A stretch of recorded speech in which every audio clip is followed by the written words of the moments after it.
All right, well, hi, and welcome to thecreativemusician.net. My name's Dan. I just want to have a quick chat with you today about changing guitar strings. Now, you may have noticed your guitar strings over time, they do oxidize and they do start to lose their clarity. Now, this is common, depending obviously on a number of factors. The more you play your guitar, where you live, what type of strings you have on your guitar, these are all factors that will come into the decay of your strings.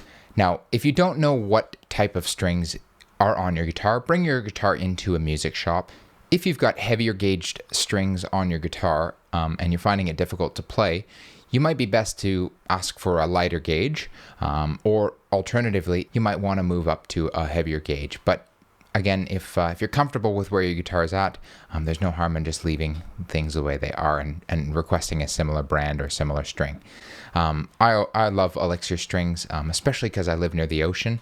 I just find the strings last a bit longer. They've got that coating on them. Definitely makes a big difference for sure. So let's get started. I will just walk you through some of the just a standard string change here. All right. So usually when getting started with guitar strings, I use this opportunity to clean the guitar at the same time.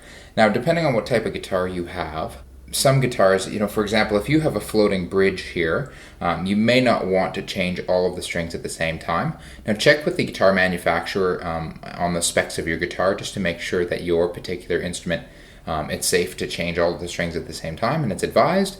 Some instruments are a bit more sensitive and don't respond very well to sudden changes in pressure and tension on the neck, so just keep that in mind. So usually what I'll start to do is just take your... So I broke a string here, as you can tell. So you're going to want to keep your pins safe. You'll just loosen your strings off. So I'm just using a standard string winder here.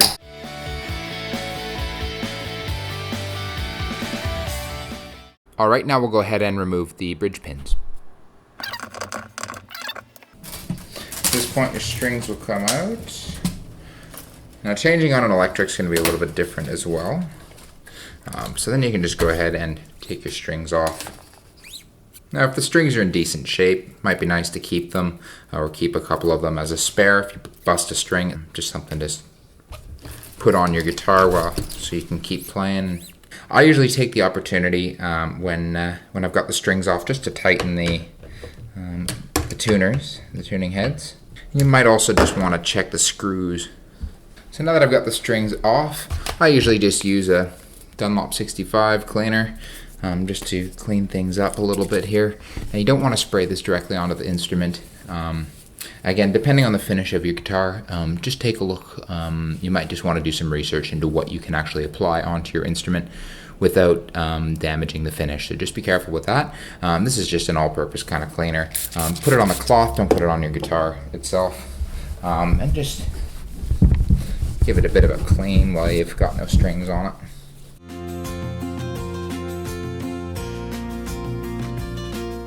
All right, so before I move on, I like to put a fret polish on as well, just to bring out sort of the grain in the wood to keep them nice and clean.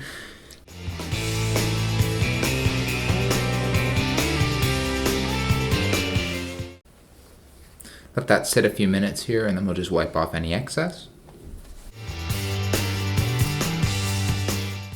All right, so when you've got 3 tuning heads on either side of the headstock, I personally find it's a little bit easier to sit down in order to change the strings here, so let's do that.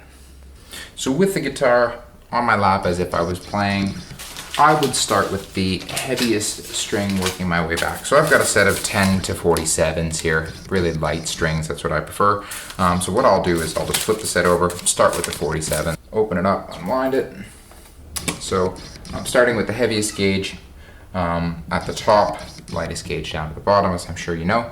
Basically, ball end into the slot with the pin, push down, and also just pull back on the string a bit here as well. So what that'll do is it'll seat the ball in just at the base of the pin so it doesn't move. What we're going to want to do is take our tuning head and we're going to want to line it up at a 90-degree angle here. It'll just make sure you're getting a good wind on your string here. So what you're going to do is you're going to come from the inside and feed it through with the excess coming out over. Now what you're going to do with this hand, you're going to pull, not tight, but firmly. You're going to pull and create a bit of a question mark here. Now when you've got a decent sized loop, such as this, you're going to take your string like this, bend the string back here.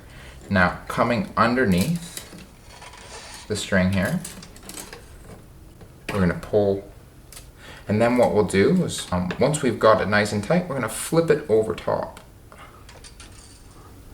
and that will create a nice tight wrap here. Now we're going to tighten the tuning head away from us, and we're going to make sure, using our fingers like this, you can get a grip like this, just pushing down lightly with your index finger on the string itself, just before the nut. We'll just make sure that you're winding the string downwards. So we want to be winding downward on the peg here. So as we do that, you'll start to feel it getting tight under your finger here. Usually at this stage, I'll go ahead and cut off the excess. We're going to line up our tuning head, so it's 90 degrees. Through the hole, bit of a question mark. Make sure you've got a bit of slack here. Around, underneath. And then we're going to fold it over the top like we were saying. So basically you've come around, underneath the string, wrap it over the top while keeping tension on this string here. Now it's important to keep tension as we do this, otherwise you will see the string won't wind properly. So what we'll do is, again, winding away from us and making sure that we're winding the string, we're tightening the string and winding it downwards as well. Now at this point, might be easier to use a string winder as well.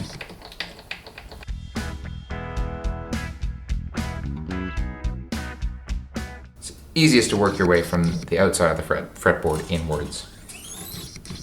Now you're going to want to do the same thing for all three strings on this side, so go ahead and do that.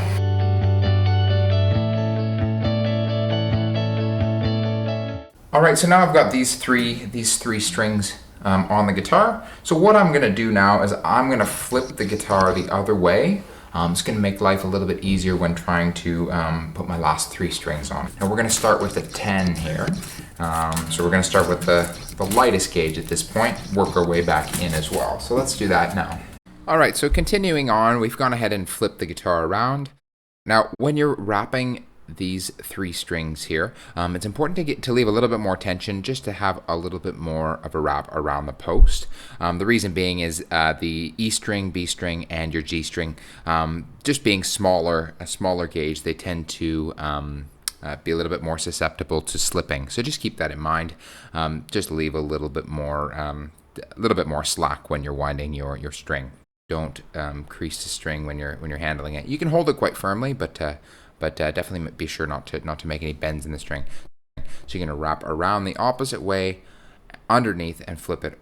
Pull it tight and flip it over the top. So again, this is the same except in reverse. All right, let's get these three strings done.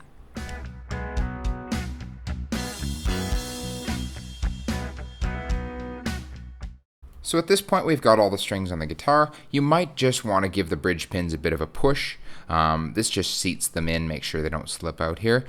All right, so last but not least, so we've gone ahead and strung up the guitar, tuned it up. So at this point, the only thing I would recommend, so if you can see, this guitar is perfectly in tune now. Sounds good. But the problem is your strings will stretch and move a little bit over time. So just put your palm on the pins and just give the string a little bit of a stretch. Just a little tiny bit of a pull, and you'll be surprised at how much of a difference this makes. The other thing you can do is just sort of hold your guitar, come to the 12th fret, just give your strings a little tiny bit of a stretch. Now don't yank on it. You can also just put your elbow on the pins as well, just to keep your strings from popping out when you're pulling on them. But just a little stretch will go a long way, and you'll see in a minute what was once perfectly in tune is now nowhere close. Especially before you do any recording or anything like that, just make sure your strings are stretched in. Otherwise, your guitar will bend out of tune quite a bit. But other than that, your guitar is ready to go.